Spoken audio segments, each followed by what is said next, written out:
welcome to Blue Jays Today, where we always have something to say about the Blue Jays. I am your host, Adam Peddle. And I'm your host, Nicholas Playalog. And today, guys, we're going to take you on a little journey.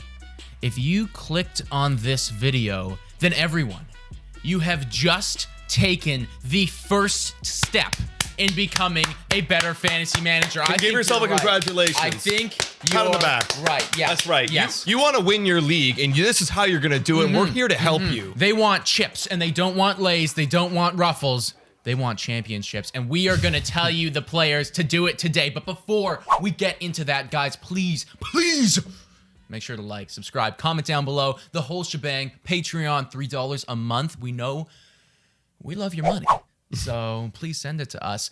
We also have, sorry? I was going to say you'll be able to afford it now that you're winning your fantasy league. So that's very true. That's very, very true. Hey, we should start up a league where the winner gets to be a Patreon for free for a year. Excellent. You know, that's something that we're going to do, guys. Yes. You heard it here first. Also, today on this show, we are going to be introducing a new member to the team. He's smarter than us. And he's good with numbers, man. His name is Pat, and we're going to be introducing a segment called Pat's Stats, breaking down the hard numbers, the stuff that we don't want to get into. So we're going to hear from him today on some key players as well. But before we do that, Adam. Yes. I want you to tell these lovely viewers here the first must-draft infielder that will bring them on their championship journey. Absolutely. Well, when you're starting out your draft, you're going to be faced with all these crazy big players in the early rounds. And one player I want you to be looking for in that fourth round in particular is my guy who plays shortstop, Corey Seager on the LA Dodgers. His ADP is currently going at 40 right now, which is ridiculous because Too low. Because he's got upside to be a top 10 player. And let me tell you why. He's coming off one of the best seasons in his career. He just won NLCS MVP, World Series MVP, and he showed consistency in 2020 with a 307 batting average and a 330 expected batting average, so he could have even done better. Yeah. And what's also remarkable is his slugging, his power. His slugging was 585 last year, and his expected slugging is even higher at 653. So for a full season, he would hit 50 or 46 bombs. Wow. Remarkable. Wow. Remarkable. He's entering now his 7th season as an LA Dodger who's looking to go back-to-back this year. Yeah, and they look good to go back-to-back. And they look good. And you know who's going to be in the middle of that lineup is Corey Seager, looking to prove in a full season what he was made of since his rookie year. Yes. I must draft Corey Seager in that fourth round. And guys, too, you know, it's like when we're talking fantasy, we're always looking for the meat behind a winning team. And I really think that Corey Seager is going to be part of that meat potatoes punch of the LA Dodgers. And correct me if I'm wrong, he's had 7 seasons, but he's 6 only seasons. This is going into his 7th. his, but he is only 27. 26 years old. This is prime time, guys. You want to get this guy now because in a couple of years he's going to be a second rounder and he's going to be competing with the likes of Freddie Freeman. This is league winning upside here. A guy who also has league winning upside and who is also going to be the meat and the potatoes and the bread and the green peas of an excellent lineup. This is Luke Voit. And Luke Voit, for me, is currently being drafted at roughly the 56th spot. Now, that is, what, 6th round? 6th round for a 10-team league, Ridiculous. Ridiculous. This guy straight up led the league last year in home runs. All of his numbers were ungodly. And Luke Voit is now going to be sandwiched. A lovely sandwich. A juicy sandwich of Aaron Judge and Giancarlo Stanton. That is a pretty nice freaking sandwich. I also was looking and I was like, okay, well, Luke Voit's had a couple years. I mean, what stood out from last year? He dropped like a lot of weight, guys. He dropped a lot of weight. He put on a lot of muscle. And he was a completely different player. His whiff percentage was way down, and all of his expected numbers were through the roof. In a full season of Luke Voit in the 6th round, Wow. Yeah, if you want to get 6th-round winners, you're going to draft Luke Voit. Well, you can either pay up for Aaron Judge, or you can get, in my opinion, a far better option in the 6th round. I think he's going to be one of the best New York Yankees on the team next to DJ LeMahieu by far. He's going to provide the power that Stanton and Judge have not been reliable in the last couple of years. So you're going to want to draft Voit, who's looking to surpass expectations going into 2021. Anytime I can get the 3rd hitter on the Yankees, I want it. Absolutely. Speaking of a 3rd hitter, this guy's not the 3rd hitter, but he's the 2nd hitter. Also a great spot. Also an excellent spot, especially with the acquisitions that they have made this offseason. I'm talking about Jeff McNeil on the New York Mets being another must draft. He's second base eligibility as well as third base and outfield eligibility. Rare. And currently, it's rare as hell, and especially second base is not being a position in fantasy that's very deep. So you want to be able to grab second bases. You really want to target these guys. And especially Jeff McNeil is falling on average in the 10th to 11th round in 10-player leagues, which is ridiculous. Jeff McNeil is going to bat second for the New York Mets, who have just got Lindor, who is supposed to bat either first or third. Conforto having a breakout year, going to be batting, should be batting third. And then you got Pete Alonso, who's only a year removed from his 50-plus home run season. And talk about Jeff McNeil. He has been one of the most consistent players since coming up in the league. His slash line has been 319, 383, and 501. For a guy who's not considered a power hitter, having a 501 slugging is unreal. Now, while his expected numbers are a little bit lower, I don't see him going off, like dropping this year because of that addition of Lindor and that needy lineup looking to go for a World Series. He's amazing. I'm going to grab this guy immediately if I see him, especially if I miss out on some of those upper second basemen. Well, what strikes out to me with what you just said there was that slugging. I've always known Jeff McNeil as a contact guy. You think about him as somebody who I can rely on to get me a 300 average, but to also have some power. And you know you're going to have somebody on base with Francisco Lindor. That's important, guys. We're always looking to have guys who can give us production numbers because we primarily play in a points league. That's primarily what we are referring to here. That's what we're familiar with. And I think that Jeff McNeil in the 10th or 11th round, 10th and 11th with round, all of that eligibility, that's a steal down there. And I don't believe that he will be going that late next year. He's got must draft, top 50 in the league, upside. Now, we want to toss it over to Pat at Pat Stats. He's got 2 players on his end that he believes are going to be must draft infielders coming up for the 2021 fantasy draft. Let's hear it from Pat. Thank you so much for having me on the show, guys, and for those kind words. I'm Pat, I love stats, and these are 2 guys that I definitely think you should not be leaving your draft without. But first off, since we love the Dodgers so much on this show, we're going to be talking about Max Muncy. Now this is a guy who's currently been drafting in around the 96th spot. This is ADP currently across all leagues and all formats. The reason you want Max Muncy is because he is not going to have as atrocious of a season he had in 2020. Now I'm picking 2 guys here for my players that are household names who had poor seasons in 2020, but I expect to bounce back in a big way. So starting with Max Muncy, this guy batted 192 with an on-base percentage of 331 and a slugging of 389. So not fantastic numbers, but when we really look into them, his expected batting average is actually at 235, which was much, much closer to his career average, which is actually literally at 236. So this guy had batted how he was supposed to, if all things considered. If you got average on luck, he would have been right at his career numbers. He still had the power. He slapped 14 home runs, which over the course of a 162-game season would have been well over 30 home runs, which is a guy that does every season. If you wanted to take someone for a batting average instead because you're worried about playing in a categories league where having a low batting average could kill you, then definitely opt for Jeff McNeil, which we mentioned earlier. But if you're looking for a source of cheap power, look no further than Max Muncy.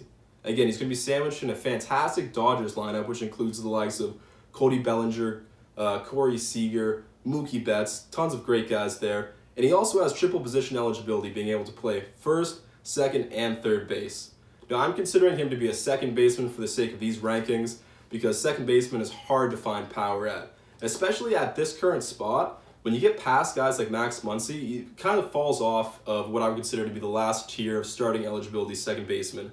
So we're looking at guys like Jeff McNeil, Max Muncy, and after that it drops off, and we're going to have to take a chance on someone like Tommy Edman of the Cardinals, who hasn't put together a full season yet, or someone like Mike Moustakas, whose ceiling is definitely capped a bit more. So we love Max Muncy where he is. And also, take a look at his postseason stats.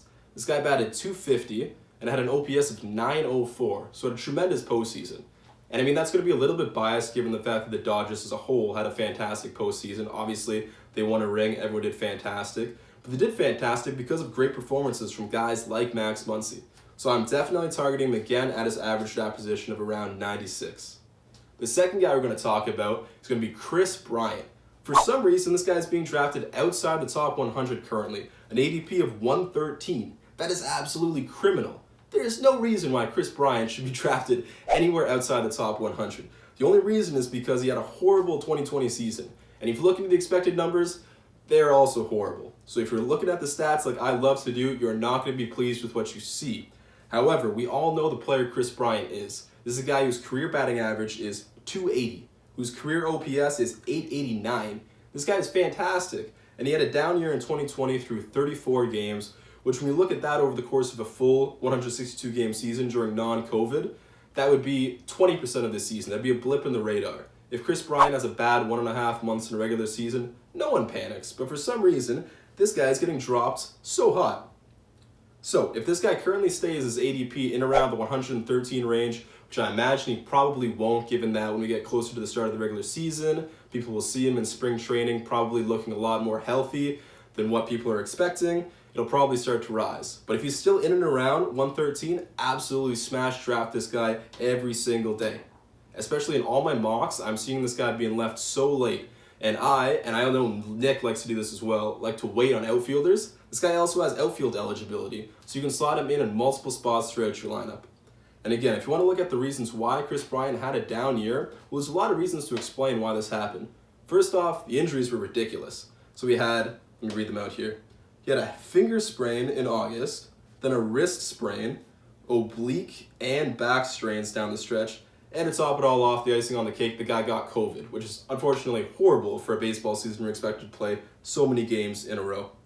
So, Rhys Bryant, Max Muncy, we love them. These are guys you definitely should not be leaving your draft without. Monitor where they're being drafted at, and hopefully both these guys are healthy coming into next season.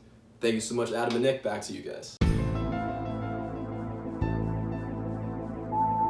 Okay, let's hear it for Pat's stats. Making his Blue Jays Today debut. Yeah, damn, that was deep. That was like super deep. I'm touched. Yeah, Jesus, man. Like we're gonna lose our jobs soon if we don't get deeper. So thank you so much, Pat. Hope you guys enjoyed that. There will be lots more to come. Continuing on though, I have a guy right now, a first baseman who I don't understand it, man. I do not get it. Paul Goldschmidt.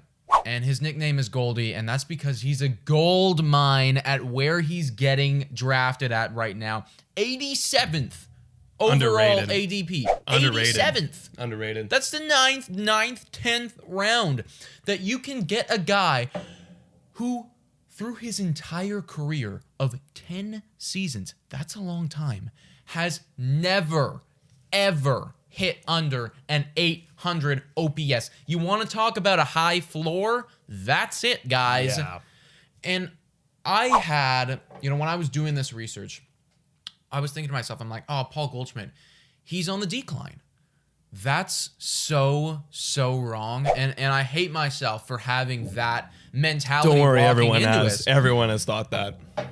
In 2019, when he had what's considered to be a down year for Paul Goldschmidt, he ran in 97 runs, hit 34 home runs, and hit 97 RBIs. And when you look at his slash line of 260 and an on-base percentage of 346 and a slugging of 476, that's all lower than anything he's done in his whole career, and you still got elite production, almost a 100 and 100 season. I'm projecting that to be his floor. He did better last year too with the OPS, almost at 900, and now guess what? we get a new fancy toy to play with on St. Louis called Nolan Arenado, and he's going to be batting directly behind Goldie to score more runs for this guy. If you can pick up this first baseman in the 9th round, you are getting an absolute steal, and he needs to be drafted. Even if you already have a first baseman, Get him just in the take utility him, spot. Put him in the utility spot. I trust him so much. I do not believe why he's getting drafted down here. I would literally take him like 3 rounds ahead of where he's getting drafted. Double up. Absolutely, man. Absolutely. Take him. Draft the guy. Must draft. But one position that we haven't even touched on yet, and that is the catching position. That's in the infield, of course. And one catcher that is an absolute must draft, and I will absolutely be taking this guy if I get the opportunity every single time, and that is catcher Will Smith on the LA Dodgers. He's 25 years old, now entering his 3rd season. Young boy. His ADP right now is at 104, but so far, people aren't taking him until about 130, why are you doing that, guys? Unreal. Guys, do not sleep on Will Smith. Why are you doing that? This is why you shouldn't sleep on him, because out of all the catchers since 2019, he has led with a slugging of 574 since 2019. And not only did just 2019, but in 2020, he improved at his plate discipline. His K rate dropped from 26% strikeout rate to a 16% strikeout rate. His walk rate increased from 9% to 14.5%. And he's going to be hitting in that prominent, dominant role in the middle of the lineup between Bellinger, between Muncy, between Metz. Correct me if I'm wrong, but is he not batting ahead of Bellinger right now? So far, it all depends if Bellinger starts becoming Bellinger again, and he'll go back in his 4th spot. But it doesn't matter. He's going to be in the middle of that lineup every single time when he's starting his games. Now, his fantasy value, is amazing because look, you're not going to get any better catcher other than JT Realmuto. So if you want to lock down that rock position in the catching position, draft Will Smith with crazy upside. I know I will for sure because he's going with somewhere between 10 and 17 rounds. Get him, smash him, get him on your team. And frankly, man, you said you're not going to get anyone better than JT Realmuto. The reason that you take Realmuto is because he's so safe, because you know what you're going to get.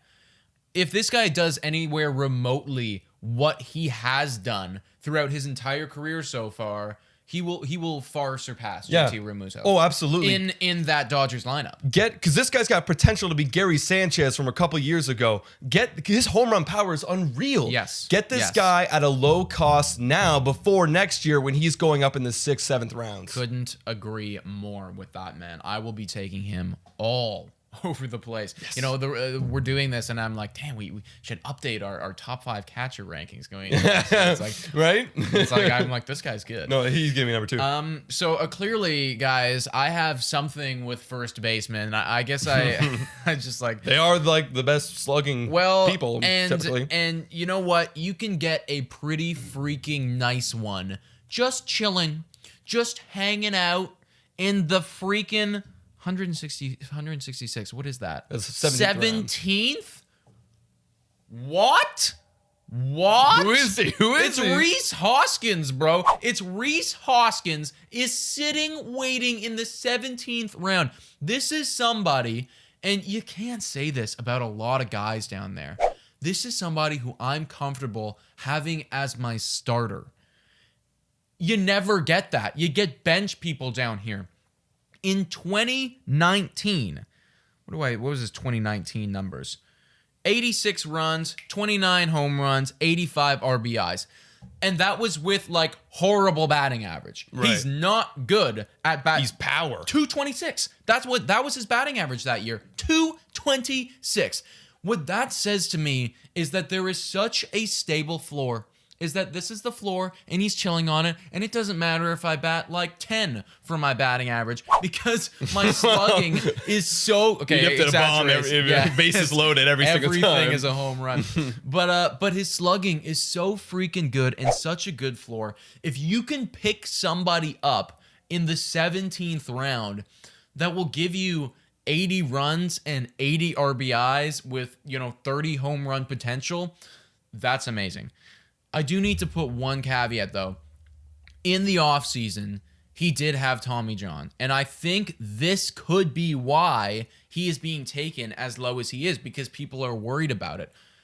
I'm not. I wouldn't be worried. Yeah. He's a batter. He's a batter. Back in those pits, you are so ready to throw some darts, and this is a dart that I really think would pay off, and I would be very comfortable with having him being my starting first baseman. He's got 100 runs, 100 RBI upside. Yeah, I would highly recommend obviously getting a first baseman before him, but he's an easy, again, utility spot, easy slot in, and he's good depth for your team. In case someone goes down with an injury, Rhys Hoskins can easily replace them, and you don't even have to worry about picking someone up at free agency. That's a gamble. Easy, easy, easy. Sure. Yeah, so man. guys, that is our must-draft infielders coming into the 2021 baseball fantasy season. Let us know in the comments down below. What do you think about our picks? Is there someone that we missed? Because I know there's a lot of people that I was trying to weed out to pick the final three.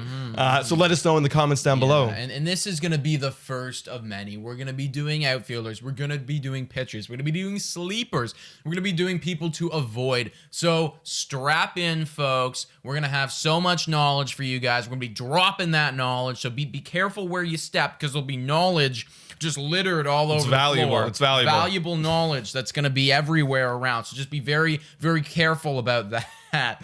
Guys, you can check us out on Spotify, Breaker, Anchor, Radio Public, and Google Podcasts. Also, please make sure to subscribe, like, comment, Patreon, $3 a month. You can call into the show. We're also going to be doing mock drafts with other YouTubers. Yeah. We're doing a lot of collabs coming up as well. So please look out for those. As well, guys, merchandise is now live on our website. Go check out in the description down below. Check out our Etsy website, merchandise, Blue Jays Today. Check it out. Get a hoodie, get a hat, get a beer mug for all I care. I know I'm going to get one.